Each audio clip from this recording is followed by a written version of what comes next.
Hello friends, welcome to my channel. இன்னைக்கு நம்ம எப்படி வந்து கம்பரக்கட்டை செய்யறதுன்னு பார்க்க போறோம். இதுக்கு ஒரு panல வந்து ஒரு டேபிள்ஸ்பூன் அளவுக்கு நெய் சேர்த்து நெய் நல்லா உருகட்டும். இது உருகுனோனே இதுல வந்து 1.5 கப் அளவுக்கு தேங்காய், திருவன தேங்காய் நான் எடுத்திருக்கேன். 1.5 கப்புங்க இது. இது வந்து பாத்தீங்கன்னா மீடியம் சைஸ் அளவுக்கு தேங்காய் இருக்கு பாத்தீங்களா? அதுல வந்து அரை மூடி அளவுக்கு நான் தேங்காய் எடுத்திருக்கேன். இது லைட்டா ஒரு 2 நிமிஷம் மட்டும் நம்ம நெய்ல வந்து லைட்டா வதக்கிக்கலாம். எதுக்கு அப்படின்னா ஜஸ்ட் வந்து டேஸ்ட்டுக்காக தான். ரொம்ப டேஸ்டா சூப்பரா இருக்கும் இந்த மாதிரி பண்ணும்போது.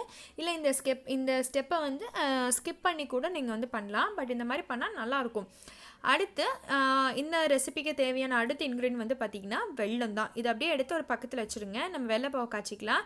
இப்போ வந்து 1.5 கப்பு தேங்காய்க்கு 1.5 கப் அளவுக்கு வெல்லம், 1/4 டம்ளர் அளவுக்கு நான் தண்ணி எடுத்து வெள்ளைப்பாவு கரைச்சிக்க போகிறேன். இந்த ரெசிபியோட மெயின் வந்து பார்த்தீங்க அப்படின்னா அளவு தான் ரொம்ப முக்கியம். 1.5 கப்பு தேங்காய் எடுத்திங்கன்னா 1.5 கப் வெள்ளம் எடுக்கலாம். உங்களுக்கு சப்போஸ் இனிப்பு வந்து பத்தல அப்படின்னா 1.25 கப் எடுக்கலாம். அதுக்கு மேலே அதிகமாக வச்சா நல்லா இருக்காது. ஆனால் 1.5 கப்பு தேங்காய்க்கு தாராளமாக வந்து 1.5 கப்பு வெள்ளம் வந்து கரெக்டான அளவு தான் இருக்கும். சில பேர் இனிப்பு அதிகமாக சாப்பிடும்போது நீங்கள் இனிப்பு ஜாஸ்தி பண்ணிக்கோங்க.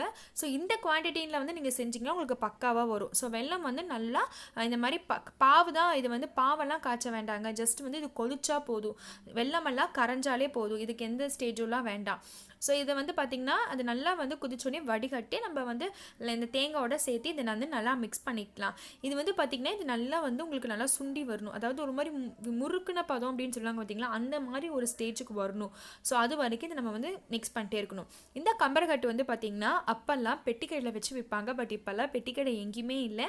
இது வந்து 80s 90s கிட்ஸோடலாம் ரொம்ப ரொம்ப ஃபேவரட்டான ஒரு இதுதாங்க. ஸோ இது நம்ம வீட்லேயே ரொம்ப சுலபமாக செஞ்சலாம். இப்போயும் சில கடையில் விற்கிறாங்க. பட் சில ஊருங்களில் வந்து இதெல்லாம் கிடைக்கிறது இல்லை. ஸோ அப்படி இருக்கிறவங்க வந்து இந்த டைமை நம்ம வந்து யூட்டிலைஸ் பண்ணி இந்த வீட்லேயே நம்ம இந்த ரெசிபி செஞ்சு சூப்பராக ஜாலியாக சாப்பிட்லாம். நெக்ஸ்ட் வந்து பார்த்திங்களா, நம்ம சேர்த்தும் போது எவ்வளோ தண்ணியாக இருந்தது. இப்போ வந்து பார்த்திங்கன்னா உங்களுக்கு நல்லா தெரியும், லைட்டாக திக்னஸ் ஆக ஆரம்பிச்சிருக்கு. இனி ஒரு 5 to 7 மினிட்ஸ் இருந்தால் போதுங்க. சூப்பராக ரெடி ஆயிரும். கட்டாயமாக நீங்களும் உங்கள் வீட்டில் ட்ரை பண்ணி பார்க்கணும். ரொம்ப சூப்பராக இருக்கும். சின்ன வயசில் அப்படியே நம்ம வாயில் வச்சு சப்பி சப்பி சாப்பிடுவோம். ஸோ உண்மையாலுமே வந்து அந்த டேஸ்ட்டோடு தான் இருக்கும் இது. இப்போ பார்த்திங்களா, இதுதான் முறுக்குன பதம் நான் சொன்னேன். ஸோ இந்த மாதிரி நல்லா இது வந்து கம்ப்ளீட் ஆன பிறகு இங்கே ஒரு 2 மினிட்ஸ் மட்டும் இருக்கட்டும். நம்ம அடுப்புலேருந்து எடுக்கலாம். எல்லாமே ஈவனாக மிக்ஸ் ஆகணும். இன்னொன்று வந்து நம்ம இது சூடாக இருக்கும் போதே தான் உருண்டை பிடிக்கணும். ஸோ இந்த ஸ்டேஜில் நான் வந்து ஒரு பிளேட்டில் ஆயிலோ இல்லை கீயோ இல்லை பட்டர் ஏதோ ஒன்று போட்டு நல்லா க்ரீஸ் பண்ணி இதை ஒரு பிளேட்டுக்கு மாற்றிடுங்க. இது மாற்றின பிறகு நம்ம சூடாக இருக்கும் போதே தான் இது உருண்டை பிடிக்கணும். ஏன் அப்படின்னா கொஞ்சம் வந்து சூடு ஆறுச்சு அப்படின்னா நம்மளுக்கு வந்து உருண்டை வந்து ஒழுங்காக வராது. இந்த மாதிரி ஸ்பூன் வச்சு இதை நம்ம லைட்டாக வந்து தள்ளிக்கலாம். ஸ்பூன் வச்சு எடுத்தோம் அப்படின்னா நம்மளுக்கு ஈஸியாக இருக்கும் உருண்டை பிடிக்கிறதுக்கு. இந்த மாதிரி உருண்டை பிடிக்க வேண்டியதாங்க. ரொம்ப சூப்பராக இருக்கும். சூடாக தான் பிடிக்கணும்.